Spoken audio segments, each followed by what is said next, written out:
আমরা জোরে বলেন এখনো বলেন না আপনারা ইনশাল্লাহ বলেন লিখে রাখেন কলিজার মধ্যে একেবারে কথা দুইটা আমার কথা না নবীজির কথা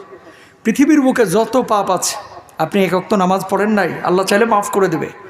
একটা রোজা রাখেন নাই আল্লাহ চাইলে মাফ করে দেবে হজ ফরজ হয়েছে হজ করেন নাই আল্লাহ চাইলে মাফ করে দেবে